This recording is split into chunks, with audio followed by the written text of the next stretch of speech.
Hello दोस्तों। इस कहानी का शीर्षक है लड़की हुई है, एक प्रेरक कहानी। 2 दिन तो हुए थे माँ को घर आए हुए और सुबह सुबह ही माँ अपना सामान पैक करके वापस जाने की तैयारी कर रही थी। ऐसे ही तो ना आई थी माँ बेटे के घर। आने का कारण भी खास था। बहू की डिलीवरी हुई थी और दादी बनने का नसीब मिला था माँ को।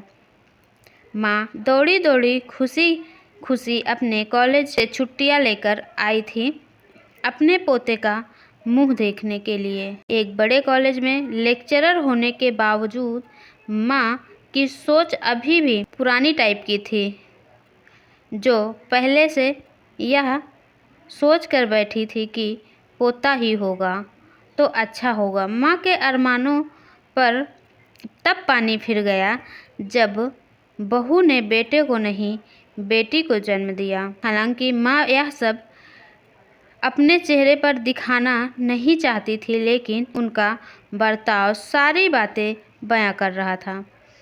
माँ को वापस जाने की तैयारी करता देख बेटा माँ के पास आया और माँ से बोला, माँ 2 दिन तो हुए हैं तुम्हें आए हुए और तुम जाने की तैयारी कर रही हो। अरे बेटा, तुम तो जानते हो कॉलेज फिर से शुरू हो गए हैं। तुम्हारे पापा और मेरे लेक्चर फिर से शुरू करने पड़ेंगे। ज़्यादा छुट्टियां भी तो नहीं ली थी मैंने। जाना तो पड़ेगा, लेकिन तू चिंता मत कर।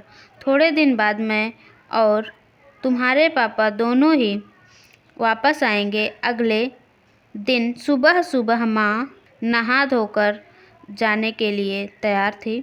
बेटा किचन से चाय बनाकर लाया, माँ को देता है।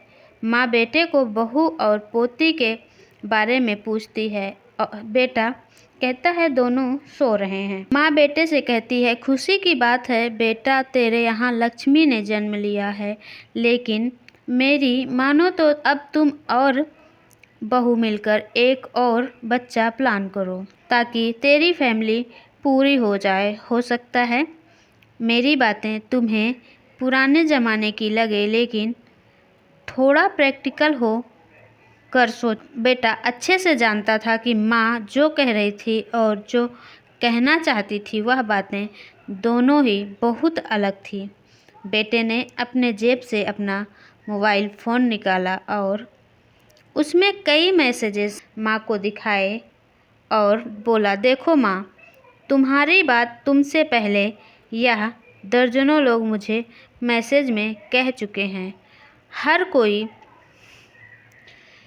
डायरेक्टली या इनडायरेक्टली मुझे यही कहने की कोशिश कर रहा है कि बेटा होता तो अच्छा होता, या फिर आगे बेटे के लिए ट्राई करो। माँ तुम चाहे मुझे जो भी समझने की कोशिश करो, लेकिन मैं यही कहूँगा कि तुम और पापा दोनों ही अभी भी पुराने सोच को पकड़े हुए हो।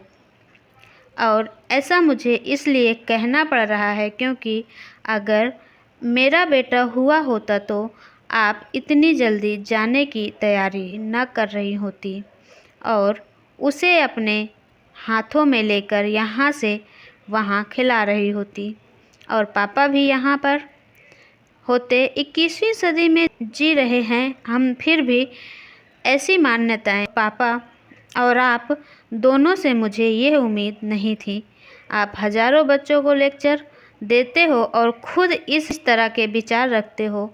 अगर ऐसा मानते हो कि बेटा और बेटी दोनों होंगे तभी फैमिली कंप्लीट होगी, तो मेरे एक सवाल का जवाब दीजिए कि मैं अकेला क्यों हूँ?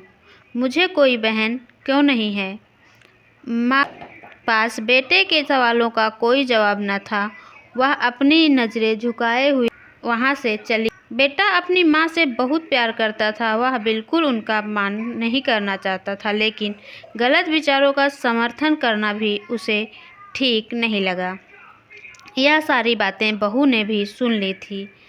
बेटे ने उसके पास जाकर उसका उतरा हुआ चेहरा देखकर उसे समझाते हुए कहा, देखो चारू, तुम्हें माँ की बातों से या किसी और की बातों से परेशान होने की ज़रूरत नहीं है। मुझे कोई फ़र्क नहीं पड़ता कि मुझे बेटा हुआ है या बेटी। मेरे लिए यही बड़ी बात है कि मेरी बेटी स्वस्थ और खुश है।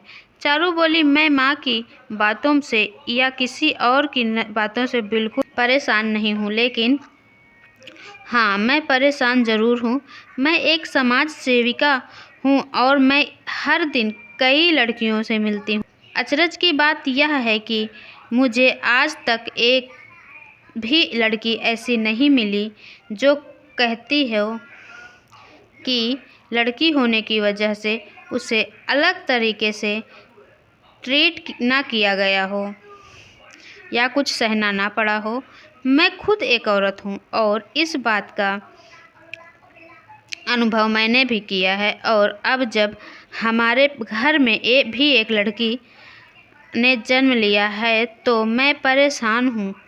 पति अपनी पत्नी को समझाते हुए कहता है, कल्पना चावला, रानी Lakshmibai, PV Sandhu, Pratibha Patil, mother Teresa, Kiran Bedi, list इतनी लंबी है कि कभी खत्म ही ना हो। क्या इन सब ने यह सब फेस नहीं किया होगा? ज़रूर किया होगा, लेकिन उन्होंने दुनिया को जो साबित करके दिखाया है और जिस मुकाम पर वे पहुंची हैं, वही हर लड़की को हौसला देने के लिए काफ़ी है। और इन सब में जो सबसे पहला नाम आएगा जो हमारी बेटी को हौसला देगा, वह होगा चारू का, यानी कि तुम्हारा। हमारी बेटी की हिम्मत और ताकत बनोगी।